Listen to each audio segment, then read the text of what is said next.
India, a land of farms and farmers, ushered into an era of independence and joy in 1947. When the world sleeps, India will awake to life and freedom. But the nation faced many challenges, of which agriculture and food were the foremost sectors of concern. Prime Minister Pandit Jawaharlal Nehru accorded top priority to agriculture by asserting, "Everything else can wait, but not agriculture." Despite best efforts, the population growth outpaced agricultural developments. Soon, country became a begging bowl with a shameful ship-to-mouth existence. Food supplies to general public depended heavily on import of wheat from America under PL 480 program and other countries. It was a great financial burden to sustain for a struggling economy. The prestige and glory of India was at stake. Global scholars and analysts predicted famines and mass starvation in India.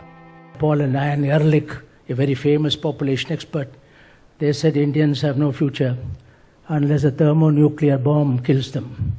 And another group of experts said Indians will die like sheep going to slaughterhouse, Paul and William Paddock. Prime Minister Shri Lal Bahadur Shastri appealed to the nation to miss a meal in a week. People were advised to widen food basket by including tubers and millets in their daily diet. Shastriji accorded agriculture a status equal to that of defense by coining and popularizing the famous slogan, "Jai Jawan, Jai Kisan."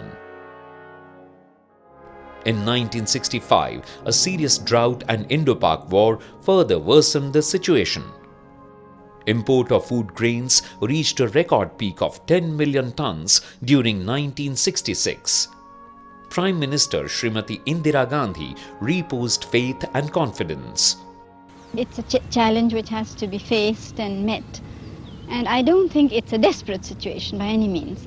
But it does need tremendous unity in the country and a very determined effort to solve these various problems. And of course you know that the situation has been complicated by the great drought we had this year. That was one of the reasons for the food shortage. Meanwhile, in Mexico, a visionary scientist and a great human being, Norman Borlaug, was striving to fight hunger through science and technology. He made a breakthrough in enhancing the yield of wheat by developing dwarf and rust-resistant varieties. Back in India, a young, dynamic and committed M.S. Swaminathan had a strong desire and dream to make India a self-reliant and hunger-free country.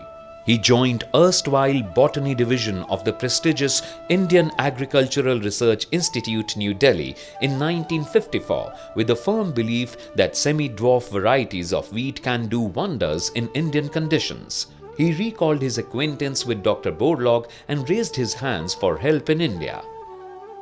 Dr. Borlaug visited India in March 1963 and he, along with Dr. Swaminathan, travelled all over the wheat belt in North India to study conditions for semi-dwarf varieties of wheat. And if I have anything to contribute to this world, when I know that our scientific facts are right and we have materials that can be brought together in a meaningful production program, I'm going to play that card and play it hard. And such was done in Pakistan. It is being done in India and Turkey and Tunisia, in Morocco, and it will soon be done in many other countries in the Near and Middle East. Multi-location trials of Mexican semi-dwarf wheat varieties received from Dr. Borlaug were conducted under the leadership of Dr. Swaminathan during 1963-64. When I analyzed all the data received from the different stations, all of them uniformly showed that the new dwarf varieties are capable of yielding 3 to 4 times more than the earlier tall varieties. More than 1,000 national demonstrations were conducted in the field of small farmers who successfully harvested 4 to 5 ton per hectare in contrast to earlier 1 ton per hectare. This was a quantum jump never even imagined earlier. The division of genetics, where we are standing now, is the center from where the Green Revolution triggered in India. And that happened by an organized movement led by Dr. Swaminathan, who was head of the division of that time, who was aware that we had to reduce the height of wheat, and he was already doing this job. What he could not do was to get the materials yield high and respond to fertilizers, which is when he came across the materials which came from USDA and through the Mexican material which Dr. Borlaug was developing from that material. And from there they identified the best material here behind this building in a field number 3, and then identified what was best for India. And that was what triggered the Green Revolution. The clamour for new yielding seeds grew rapidly across North Indian wheat belt. Hence, an innovative two-pronged strategy was devised for rapid seed multiplication and distribution. First, Jaunti village of Delhi state was developed as seed village for production of seeds of new varieties, and second, import of bulk quantities of seed from Mexico. Prime Ministers Shri Lal Bahadur Shastri and Srimati Indira Gandhi, along with Minister of Food and Agriculture Shri C. Subramaniam, approved the import of seeds of Lerma Rojo and Sonora 64. This one political decision opened a gateway for wide-scale adoption of dwarf varieties. Dr. Borlaug regularly visited India and interacted with scientists and farmers alike. His involvement at field level was a great motivation for farmers. Agriculture Minister Shri Jagjeevan Ram played a catalytic role in spreading the new varieties by approving uniform MSP for all wheat varieties. Farmers adopted new varieties with open hands and heart. A revolution cannot happen without a mass movement, and therefore we are grateful to the farmers of India that they converted a small scientific program into a mass movement which is now called the Green Revolution. Scientific skill, political will, and farmers' toil all acted synergistically on a single platform. This unique harmony, experienced for the first time in India, paid off.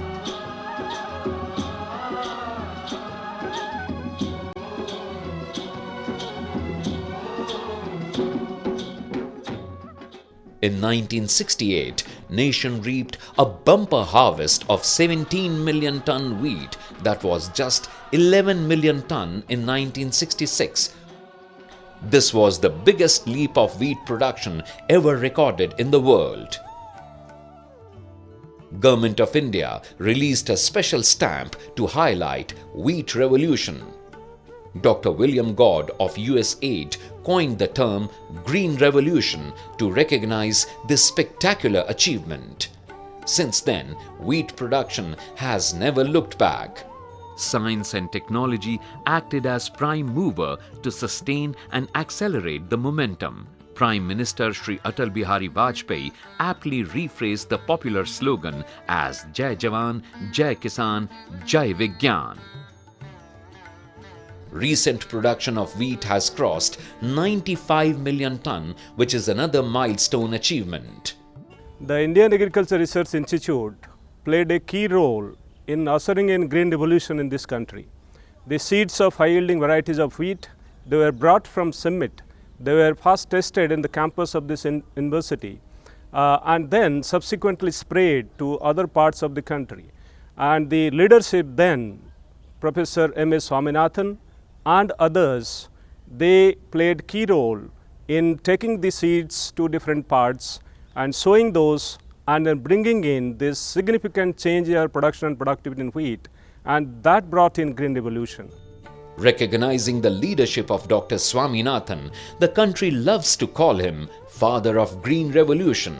Government of India honored him by all 3 Padma Awards. Dr. Swaminathan also received global acclaim and recognitions, including the prestigious World Food Prize. Dr. Borlaug was equally honored by Padma Vibhushan, and Indian Council of Agricultural Research erected his statue in NASC in his fond remembrance. Above all, he was awarded Nobel Peace Prize in 1970 in recognition of his fight against global hunger. Government of India honored Sri C. Subramaniam by bestowing highest civilian honor, Bharat Ratna. Green Revolution laid a solid foundation of self-sufficiency which India attained during 1990s, and now we have moved further as a surplus food grain nation.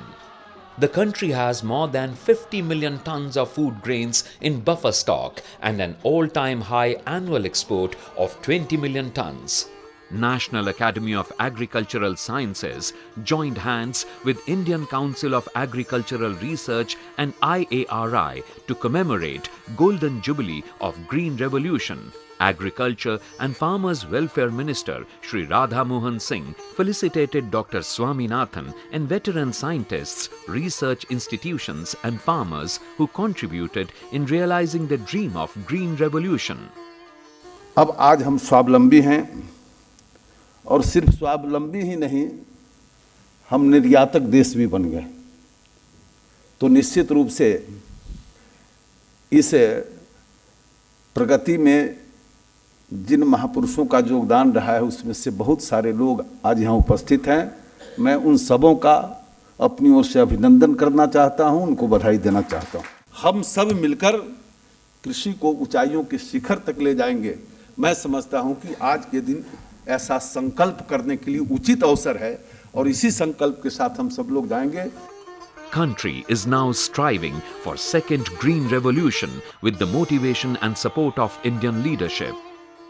First green revolution की पहली आवश्यकता थी कि देश को अन्न बाहर से लाना न पड़े, देश का पेट भरे। सेकंड ग्रीन रिवॉल्यूशन का इतना मकसद नहीं हो सकता, उसका मकसद कुछ और भी हो सकता है। क्यों न हमारे देश के एग्रो इकोनॉमिस्ट, हमारे देश के एग्रो टेक्नीशियन, हमारे देश के एग्रो साइंटिस्ट, फूड सिक्योरिटी से जुड़े हुए साइंटिस्ट, ये सब मिल करके वर्कशॉप करें, हर लेवल पे वर्कशॉप करें और डिजाइन वर्कआउट करें कि भाई हाँ, सेकंड ग्रीन रिवॉल्यूशन का मॉडल क्या है, प्रायोरिटीज क्या है। We are moving towards an era of evergreen revolution and all-round development of agriculture.